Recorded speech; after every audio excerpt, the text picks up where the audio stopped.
Now, especially for Jack, that was asking me how to set a fire there on the Kamado Luna for low and slow. Just before I do that, I've actually got I've got some ribs on Big Joe now today, and I've done the exact same as I did in my previous video, and it's now running at just a little over 200 there, and that's with one notch there and about a finger's width on the bottom vent, and loads of smoke going, and 3 racks of ribs there running on that. Now I'll close that up and let that really running away. Now I'll show you what I've done on my the Luna's just kind of, well, it's half built into the bench. It's still sitting on its original stand here underneath it, but propped up. Now first things first, this is all done one-handed, so forgive me for this. Be a little bit of, I'm going to lift out the cooking racks and the 2 deflector plates, which are set on the lowest setting, and the racks on top of that. Now it's all about building the fire here, and this is only the small, well, it's the middle-sized Luna. I think they call it an 18. It's about 13-inch grate, and I've just set it up with some of the bigger coals on the bottom, and I have now, if there's an ash basket available, by the way, it's probably one of the best investments you'll get. This is the one out of Joe Jr., which just happens to be a perfect fit there for the 18-inch Luna. Now I'm going to set that up there. I'll do this in a few stages. The very first things, I use something like, I'm using those big K firelighters.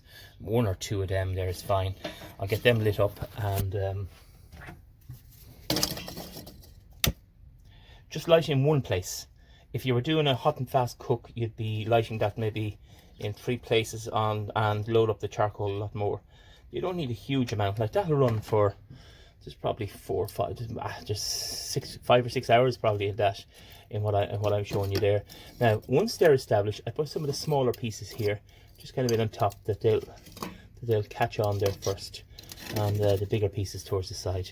Now while we let that, I want to open the bottom vent fully, all the way, so you're fully open there at the bottom, and I'll just leave the lid open for a few minutes, and we'll come back after about 10 minutes.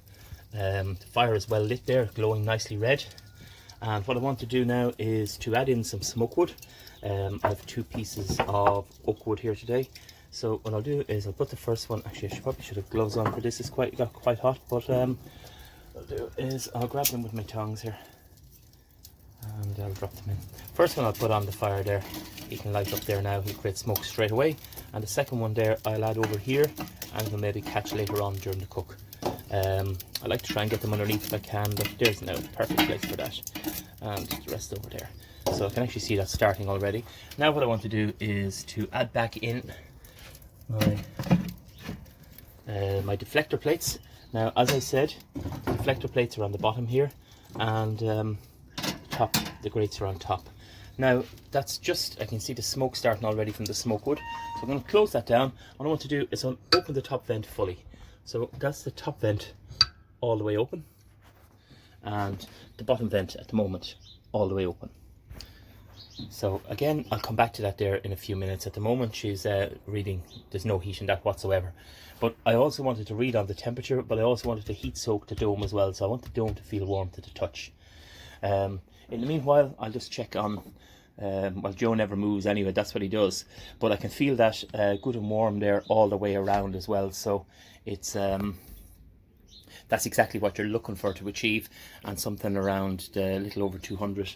Again, I might just let it go up to 225 there. I'll open that the tiniest little bit, and the bottom still around maybe 1 finger's width or thereabouts open. So we'll come back there in a few minutes. 2 minutes later there, you can see just loads of smoke coming out. What I'm going to do is start down, it's just starting to move up on the gauge here, heading towards 150. Now I'm going to start closing off the vent, so I'm going to close the bottom vent to around there for the moment, maybe a little over halfway, and I'll do something very similar at the top. I'll bring it to about halfway there or thereabouts. Now again, we leave that sit there for a few minutes and let it work its way up there to a little over 2. After maybe about I suppose 10 minutes there or thereabouts, and we're just heading up over 200 there now. So now it's time to get these vents closed down. So I'm going to close the bottom one down to, let's say, I mean, a few millimeters is all you seem to need on this. Otherwise and I'll close the top one right down to the first number 1, which only leaves, see about there, it only leaves that tiniest little crack open, which is just enough. And the smoke is cleared off as well on that. She's just putting out a nice little blue smoke off it now. So I'll come back to that again in a few minutes, and we'll check it at intervals there during the day. That should just sit there and go no further. Here we are at about, what are we in now, since 2:30, 3:30. We're about an hour and a quarter in at this stage, and it's holding temperature there nicely, just about 215 or thereabouts.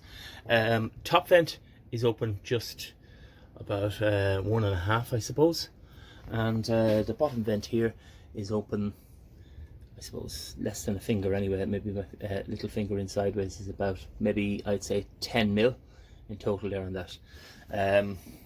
Just by comparison, Big Joe's running there at 225 and has been running away there at, I opened that just a little bit, I was at about 210.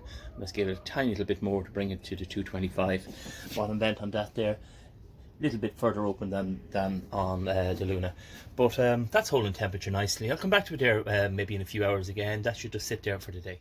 2 hour mark. It's just, well, it's about 210 there, 215 I suppose, a little over 200. Certainly hasn't shot up. I have the top vent open there at setting about 1.5, that little crack there on it, and the same on the bottom. I have about, I suppose, a little finger is what is open there, I'd imagine, or thereabouts, and it's just holding steady.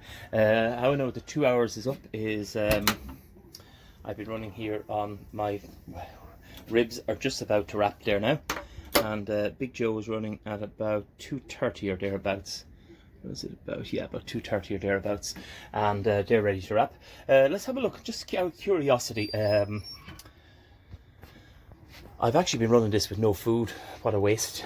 Just for the video's sake today, let me see if I can get a pair of gloves on, and we'll move. Just I'm going to leave down my camera here for 1 second, and I'll get a pair of gloves on, and we'll see what kind of what way it has used charcoal or whatever. Let's have a look here.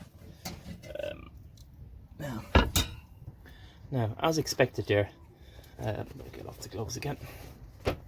Now, as expected there, it's actually used very, very little. Just burnt out the middle there a little bit. It's burnt out the smoke wood actually. There's still a piece of smoke wood here at the side, but it's burnt out most of the smoke wood from the centre there, and but still loads of charcoal left there in that. Just a bit of a glow on it there. That will work it. So there's still several hours left in that, and I doubt it'd move from temperature either. But that just give you an idea anyway of the way it works. I hope that's some help to you.